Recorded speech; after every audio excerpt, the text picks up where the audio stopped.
going for. It's a different color.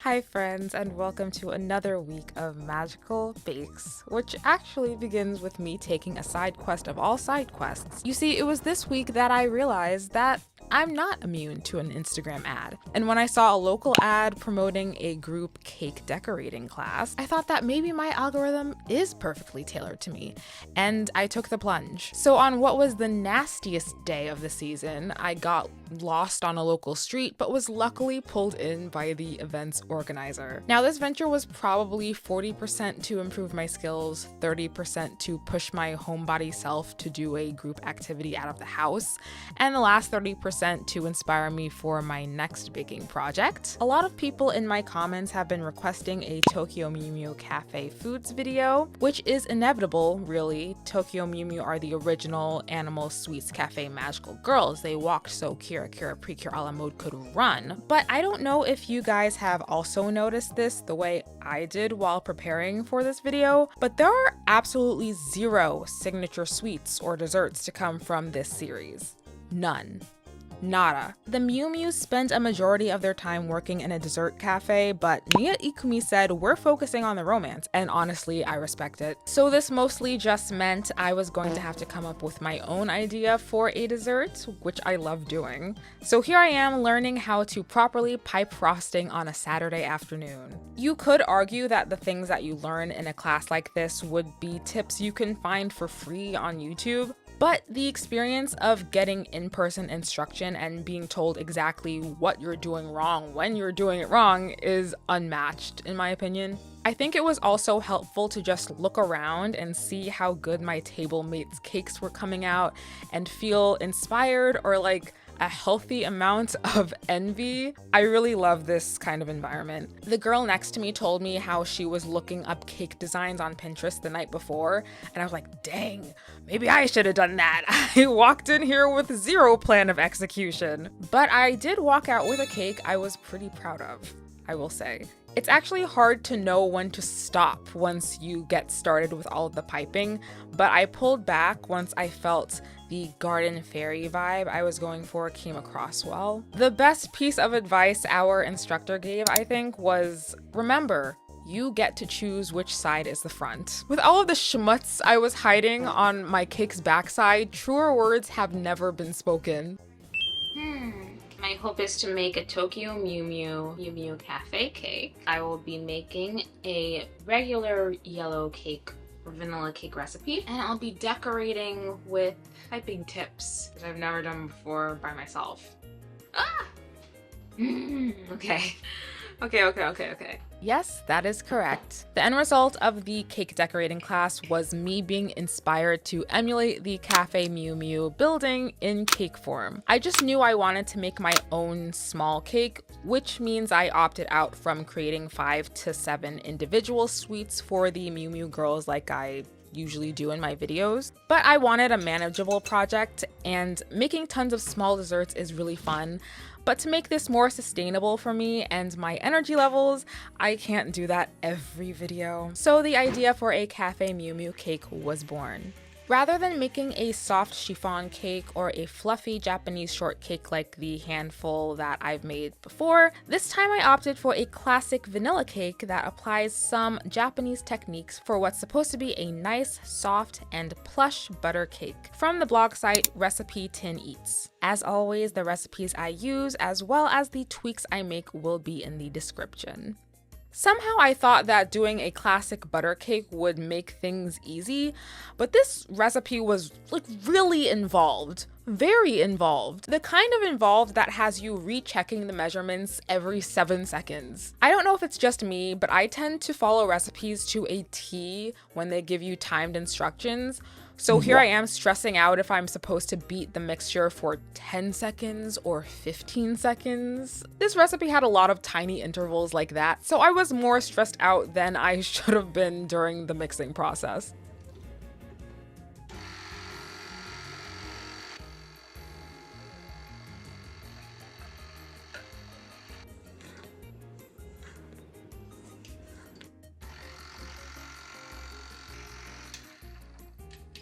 Smooth and pourable.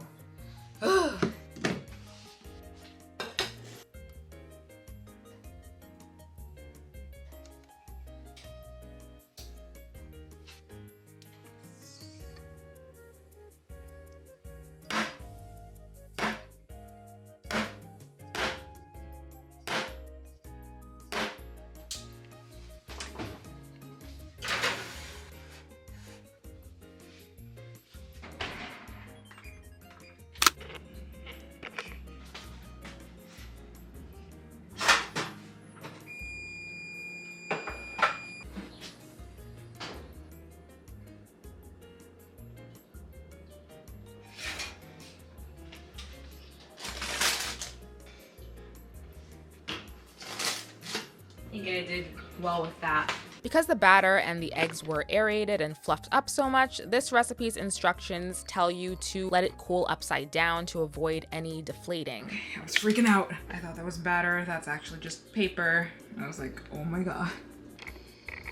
The cake's fully cooled today, but I figured this would be an opportune time to get some rest and decorate the next day, because before any of that, there is a huge cleaning project I have to do.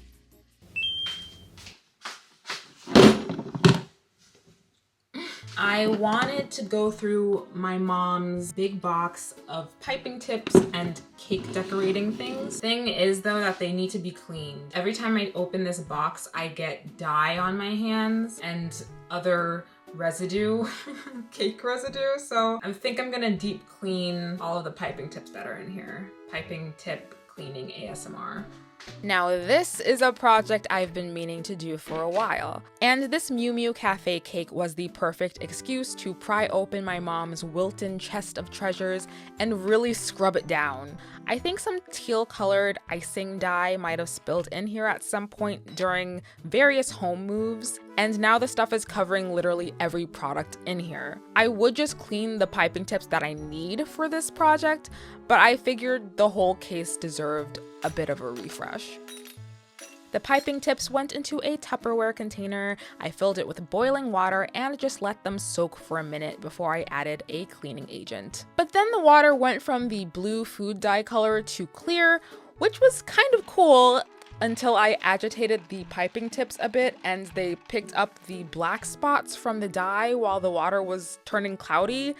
I don't know what kind of chemical reaction this was, but I feel like I ended up making more work for myself.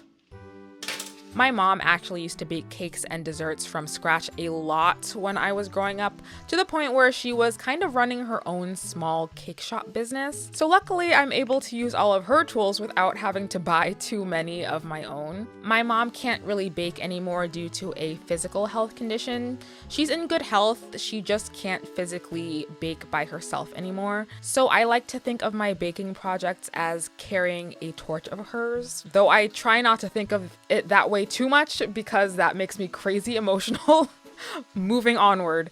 I considered giving up halfway a few times, but I fought through and thoroughly cleaned every piping tip in the box. Just look how they sparkle. I wanted to clean the inner cavity of the box and start decorating today, but this took every last bit of energy that I had. I knew I'd feel super refreshed and ready to start with clean piping tips and all the next day. Okay, I'm in good spirits today. We're gonna be doing the decorating, icing, and eating of the cake today. First things first, we're going to make the buttercream filling. I really wish that I could do whipped cream frosting for this, but it wouldn't be as stable as buttercream if we're going to be doing the types of swirls that I learned in the decorating class. So yeah. First thing on the agenda was to make a classic American buttercream. For this, I just followed the recipe on the blog using an initial stick and a half of butter and 375 grams of powdered sugar.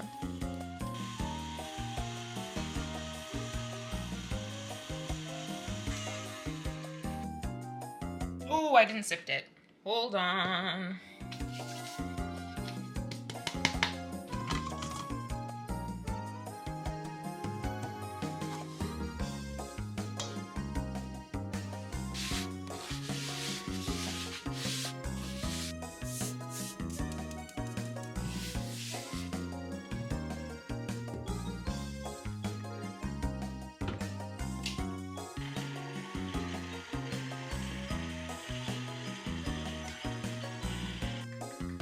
My stand mixer likes to travel when I turn it up to any speed higher than medium. If you have any advice on how to stop this, feel free to let me know down below.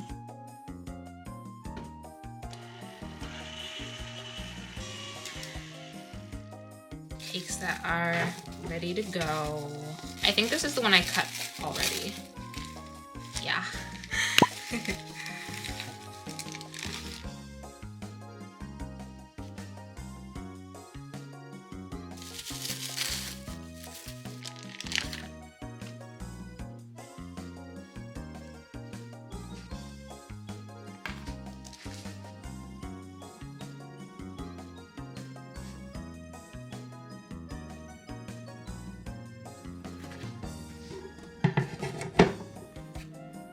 Ooh, ready to go.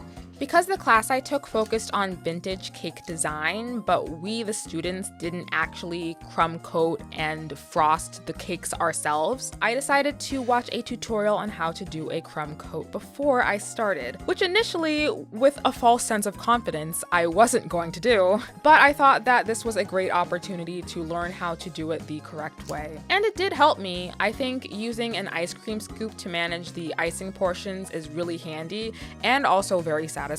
And I think I was even more aware of keeping the crumb coat thin while filling in any gaps in between.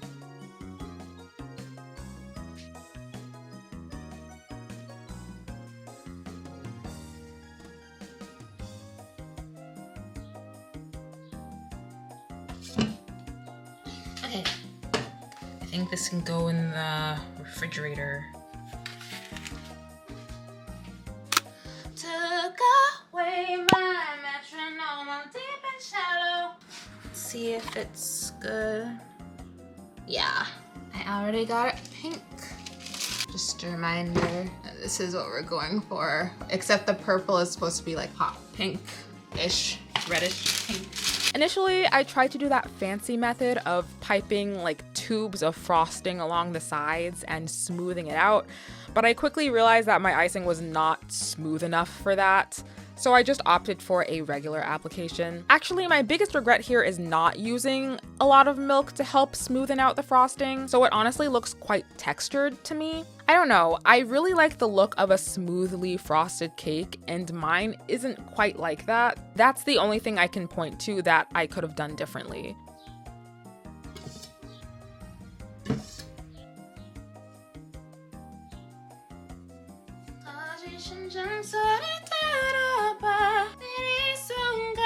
I think that's as much as I can do, because I feel like I'm getting in a cycle of top sides, top sides, top sides. Okay, I think I can refrigerate this again for like 20 minutes and then do the other icing.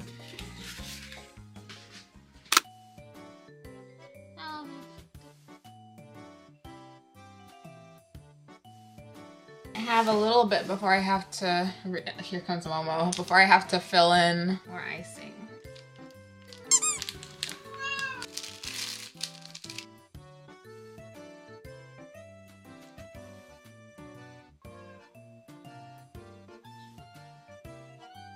They're all at different levels and sizes. I-D-E-S-E-R-V-E-I-T, I deserve it.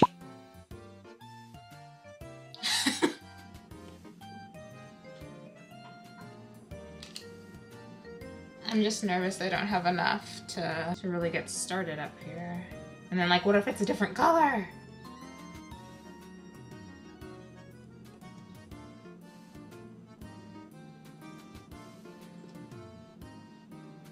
It's cute so far though. Mom tan. Excuses. Excuses. I made about a half batch more of frosting in between, which was no easy feat when it came to getting the same exact color I had already piped, but somehow I got there. The hearts on the side of the cake represent the heart-shaped windows on Cafe Mew Mew. I was so excited to make them that puffy light blue color. There we go.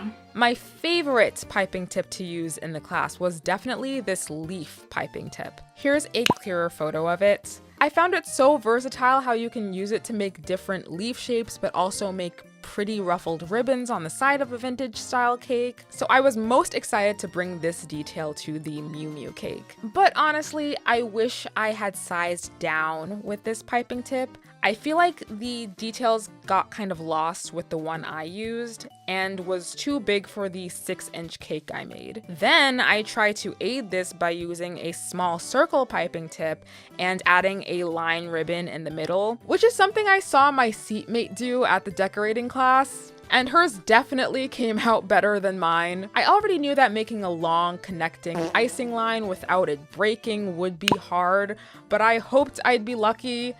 The air bubble gods were not on my side, but it doesn't look too bad. I also piped some plain frosting on top around the rim because it looked kind of plain, but now I'm wondering if I should have just left it alone. Ugh. This is the nature of decorating a cake. You just don't know when to stop. I wanna draw or like write Cafe Mew Mew, not on the top because I'm gonna put strawberries on top, but on the side here. So you know it's Cafe Mew Mew.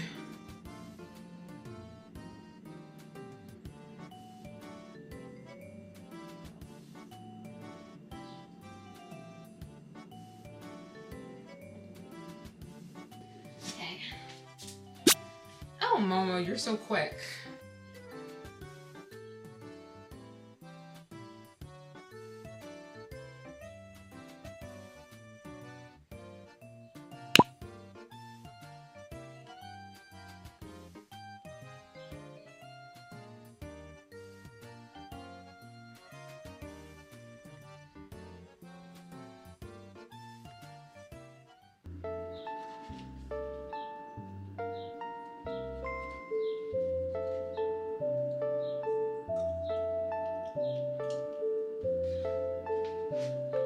The last things left to add were the strawberries, one big one and two smaller ones of the same size, which I imagined as the 3 domes atop the Cafe Mew Mew building. Cute! Oh my gosh, it looks even cuter. And here is my finished product. Like I said before, I have some things that I do differently next time, like raising the heart windows up a bit more so those ribbons don't hang and droop so low, and maybe doing something more interesting with the top because I honestly ran out of ideas for what to do. In the moment, I thought adding more might do more harm than good, so I decided to keep it simple. Last minute added the Nya and the little paw prints. But for my first buttercream vintage cake at home, we could have had more mishaps than we did. So I'm satisfied, but I definitely want to get some more practice in. It's weird because this was less about the taste of the food and more about the decoration, so I'm not even really ready to eat it. I think I want to let it chill overnight and I'll have it tomorrow. But I actually do kind of like how it came out. I hear that buttercream cakes are best enjoyed at room temperature, but anytime I have a cake at home, me and my family have never been patient enough to wait that long. I actually like the texture of cold buttercream. This was a fun project to learn some new baking skills and get creative with another magical girl themed dessert. If you have any suggestions on what you'd like to see in the future, regardless of franchise, feel free to let me know. I hope you enjoyed, and I'll see you guys in my dreams. Bye, friend. Special thank you to Dia, Erica Vila, Honey, Impatient Jones, Jaden's X, Lady Senshi, Lauralis, Majo Mist, Max Hancock, Mademoiselle Trafalgar, Rain Crystal, Shakira Luna, and Taylor Von Gilder.